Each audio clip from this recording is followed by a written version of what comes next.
কচুরি বা পরোটা খাওয়ার সময় সবার আগে আমাদের তেলের কথাটাই কিন্তু মনে পড়ে। তবে আজকে আমি তেলে ভাজা ছাড়াই খাস্তা মুচমুচে কড়াইশুঁটি কচুরি বানিয়ে দেখাবো। কি করে বানাচ্ছি দেখলে আপনারা একটু অবাকই হবেন। চলুন দেখে নিই রেসিপিটা। কচুরির জন্য আমি এখানে 1 কাপ আটা আর হাফ কাপ ময়দা ব্যবহার করছি, তবে আপনারা যে কোনো একটা দিয়েও কিন্তু এটা তৈরি করতে পারেন। এর সাথে এখানে দিয়ে দিলাম 2 চামচ সুজি। সুজিটা দিলে এই কচুরিগুলো ভীষণই খাস্তা হয়। সঙ্গে একটু নুন দিয়ে দিলাম আর 2 চামচ মতন সাদা তেল বা রিফাইন্ড অয়েল দিয়ে দিলাম। শুকনো অবস্থাতেই এবার সব কিছু একটু ভালো করে মেখে নেবো। আর মাখার সময় দেখবেন তেলটা যেন খুব ভালো করে সবার সাথে মিশে যায়। মাখতে মাখতে দেখবেন আটাটা যখন এরকম ঝুড়ো ঝুড়ো মতন হয়ে যাবে তখন বুঝবেন যে এটা ঠিকঠাক মাখা হয়ে গেছে। এরপর অল্প অল্প জল দিয়ে এটা একটা ডো বানিয়ে নেব। রুটি পরোটার জন্য যেমন আমরা ডো বানাই তার থেকে একটু নরম করে এই ডোটা বানাতে হবে।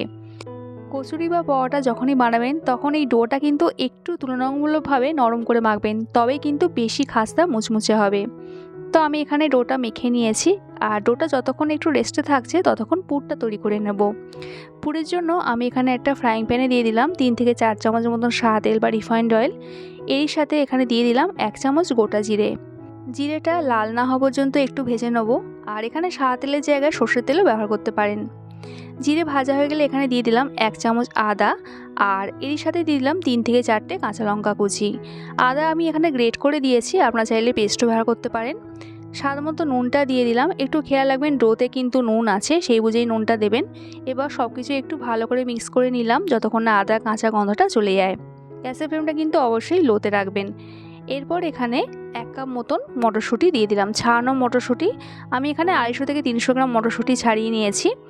এরই সাথে অল্প একটু কাশ্মীরি লঙ্কার গুঁড়ো আর অল্প একটু হলুদ গুঁড়ো দিয়ে দিলাম। এবার মটরশুঁটিটা একটু ভেজে নেব। এখন যেহেতু সিজনের মটরশুঁটি খুব একটা বেশি সময় কিন্তু লাগবে না, 2 থেকে 2.5 মিনিট মতন ভাজলেই কিন্তু মটরশুঁটিটা একটু সফট হয়ে যাবে। আপনারা কিন্তু সেদ্ধ করেও এটা করতে পারেন, তবে এটা করলে তাড়াতাড়ি হবে আর খেতেও কিন্তু বেশি ভালো হবে। 2 মিনিট ভেজে নেওয়ার পর এরকম একটা স্ম্যাশারের সাহায্যে একটু স্ম্যাশ করে নেবো। এতে মটরশুঁটিগুলো একটু ভেঙে ভেঙে যাবে, খুব একটা বেশি মিহি করে কিন্তু ভাঙতে হবে না, একটু এরকম আধ গোটা আধ ভাঙা থাকবে, তাতেই কিন্তু হবে। ঠিক এরকমই কিন্তু হবে। পেস্ট না করে এইভাবে একটু ভেঙে নিলে মটরশুঁটির কচুরি পরোটা যাই করেন মুখে কিন্তু একটা বাইটস পড়ে, খেতে বেশি ভালো হয়। তো এখানে আমি একটা এরকম মিডিয়াম সাইজের সেদ্ধ আলু দিয়ে দিলাম। এই আলুটা এখানে বাইন্ডিংয়ের কাজ করবে। আলুটা এখানে গ্রেট করেও দিতে পারেন, আবার এরকম হাত দিয়ে স্ম্যাশ করেও দিতে পারেন। আলুটা দেওয়ার পর এরকম একটু স্প্যাচুলা দিয়ে প্রেস করে করে মটরশুঁটির সাথে ভালো করে মিশিয়ে নিতে হবে। আরও 1 মিনিট মতন আলুটা একটু মটরশুঁটির সাথে ভালো করে মিশিয়ে নিলাম।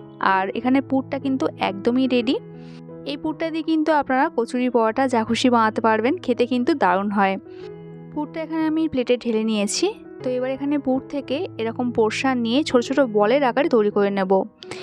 পুরটা আগে থাকতে এইভাবে তৈরি করে রাখলে কচুরি তৈরি করার সময় হাতটা বারে বারে নোংরা হয় না, দিতেও সুবিধা হয় আর সময়টাও কিন্তু অনেকটাই কম লাগে। তো আমি এখানে পুরো পুরটাই এইভাবে বলের আকারে তৈরি করে নিয়েছি। অপরদিকে এবার ডোটা দেখে নেব। ডোটা আগের থেকে অনেকটাই নরম হয়ে গেছে, আরও একবার একটু ভালো করে মেখে নিলাম। এবার এই ডোটা থেকে লেচি কেটে নেব। আর এই লেচিটা লুচি যেরকম সাইজ হয় সেরকমই হবে। এবার লেচিটা আলতো হাতে এরকম একটু প্রেস করে করে ফ্ল্যাট করে নিতে হবে যাতে পুরটা দেওয়া যায়। এরপর মটরশুঁটির যে বলগুলো তৈরি করেছিলাম সেটা এখানে একটা দিয়ে দিলাম। তারপরে কিভাবে মুড়ছি একটু দেখে নিন। এটা কিন্তু খুবই মোড়া সোজা, আপনারা কিন্তু করেই থাকবেন কচুরি করার সময়। তো এইভাবে সাইড দিয়ে দিয়ে টেনে টেনে একটু মুখের কাছে এনে এরকম একটু টুইস্ট করে সিল করে দিতে হবে। তারপর হাতের তালুতে রেখে এরকম একটু গোল করে নিলেই এটা কিন্তু একটা গোল বলের মতন তৈরি হয়ে যাবে। দেখতেই পাচ্ছেন কি সুন্দর হয়ে গেছে। আরেকটা করে আপনাদের দেখিয়ে দিচ্ছি, দেখুন খুবই কিন্তু সোজা। এটা লুচির মতন পোর্শন কেটে নিই, তারপর একটু এরকম ফ্ল্যাট করে নিতে হবে।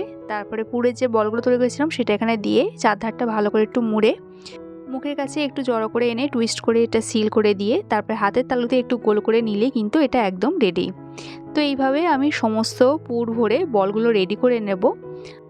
আর যে প্লেটে এই বলগুলো তৈরি করে রাখবেন সেই প্লেটে একটু সাদা তেল দিয়ে এই তেলটা ভালো করে প্লেটের মধ্যে মাখিয়ে নিতে হবে। যেহেতু আমি সবগুলো বল একসাথে রেডি করে নেবো, তো এইভাবে রেখে দিলে কিন্তু একটা গায়ে একটা আটকে যাবে না বা তলায় বসে যাবে না। তো এখানে আমার সবকটা বল কিন্তু রেডি হয়ে গেছে একদম। এবার এই কচুরিগুলো ভেজে নেবো। তো আজকে ভাজাটা কিন্তু একদম নতুন পদ্ধতিতে, তাই দেখতে থাকুন। এরকম একটা আপ্পাম প্যান নিয়েছি, তাতে এরকম একটু অল্প করে সাদা তেল বা রিফাইন্ড অয়েল দিয়ে দিলাম। তেলটা এরকম একটু ব্রাশ দিয়ে চারধারে লাগিয়ে নিলাম। এই তেলে কিন্তু কচুরিগুলো পুরো ভাজা হয়ে যাবে। গ্যাসের ফ্লেমটা একদম লোতে রাখবেন। হ্যাঁ, তার আগে অবশ্যই কিন্তু আপ্পাম প্যানটা ভালো করে গরম করে নিতে হবে, তেলটা ভালো করে গরম করে নিতে হবে।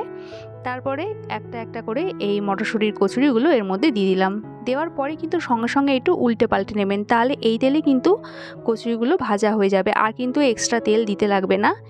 গ্যাসের ফ্লেমটা কিন্তু অবশ্যই লো টু মিডিয়ামে রাখবেন, নাহলে কিন্তু পুড়ে যাবে আর ঠিকঠাক ভাজা হবে না, বাইরেটাও ক্রিস্পি হবে না। 1 মিনিট অন্তর অন্তর এগুলো একটু এরকম উল্টে পাল্টে দেবো, যাতে সাইডে কোনো অংশে কাঁচা না থাকে।